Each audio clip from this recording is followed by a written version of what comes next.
Kanpur police की 2 दिनों में ऐसी 2 तस्वीरें सामने आई हैं जिसमें पुलिस की कंगाली साफ झलक रही है। हालत यह है कि पुलिस को कार्रवाई के लिए फरियादियों से पैसे लेने पड़ते हैं, तब कहीं जाकर उनकी गाड़ियों में तेल भरता है। फिर कानपुर की पुलिस फरियादियों की शिकायत पर कार्रवाई करती है।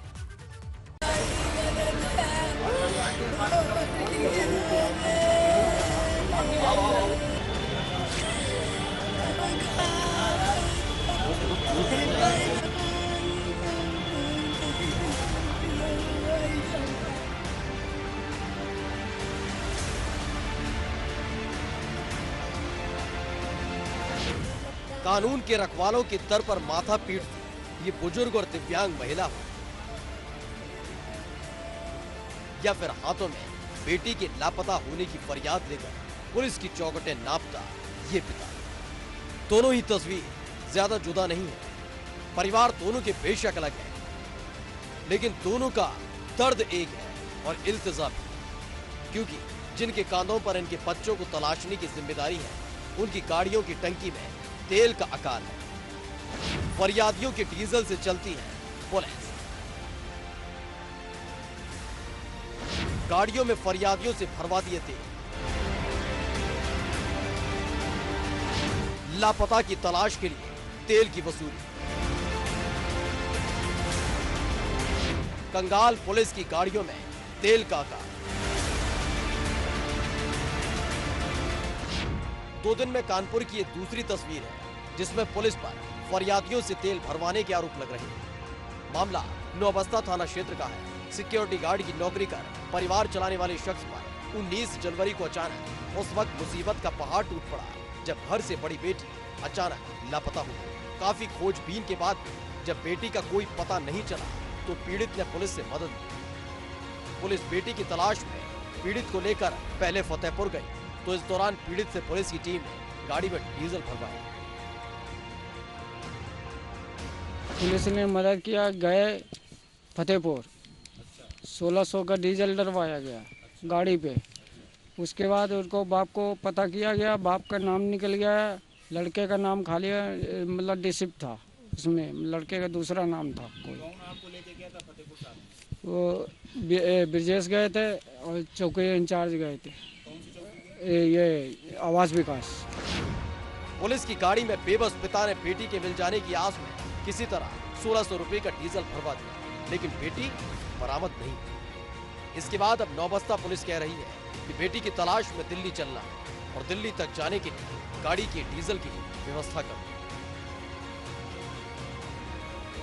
बेटी को बताया गया दिल्ली में है।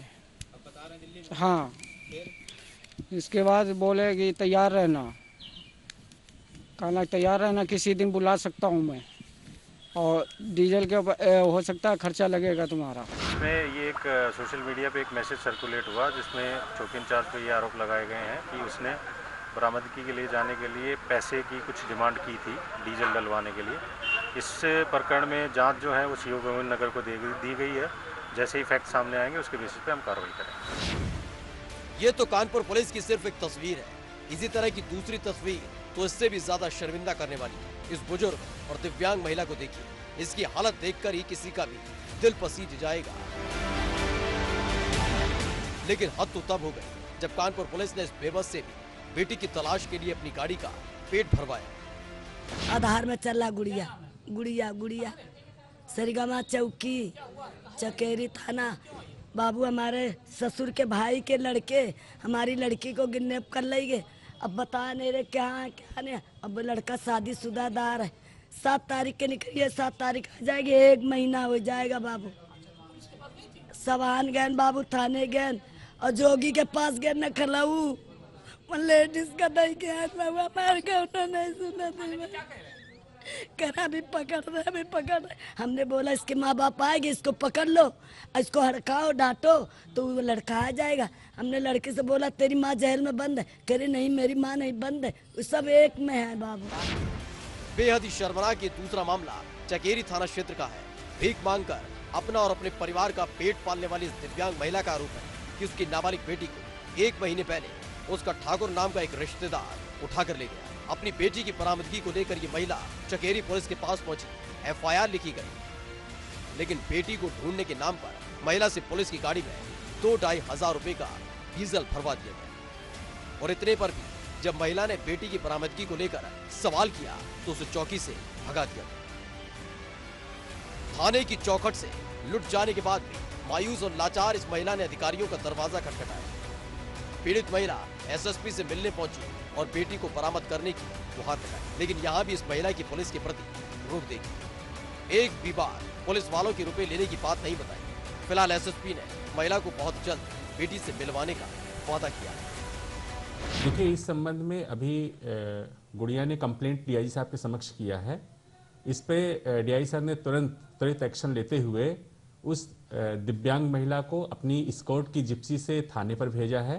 थाना प्रभारी को निर्देशित किया गया है कि तत्काल इसमें एक अलग से टीम बनाएं और उसकी लड़की की शीघ्र बरामदगी करें, और जो उसके अन्य आरोप है उसके बारे में भी जांच कराई जाएगी। अगर इसमें कोई दोषी है तो निश्चित रूप से कार्रवाई होगी। पिछले 2 दिनों में कानपुर पुलिस की 2 ऐसी तस्वीरें सामने आई हैं जो न केवल इंसानियत को शर्मिंदा कर रही हैं, बल्कि पुलिस महकमे की कार्यशैली पर भी सवाल उठा रही हैं। साथ ही ये बता रही हैं कि अगर दबंगों के खौफ के बावजूद भी लोग थानों तक पहुंच भी जाते हैं तो उनके साथ स्थानीय पुलिस किस तरह का व्यवहार करती है और उनसे किस किस तरह से वसूली की जाती है। ये तस्वीर है कानपुर पुलिस के दामन में बदनुमा दाग की तरह।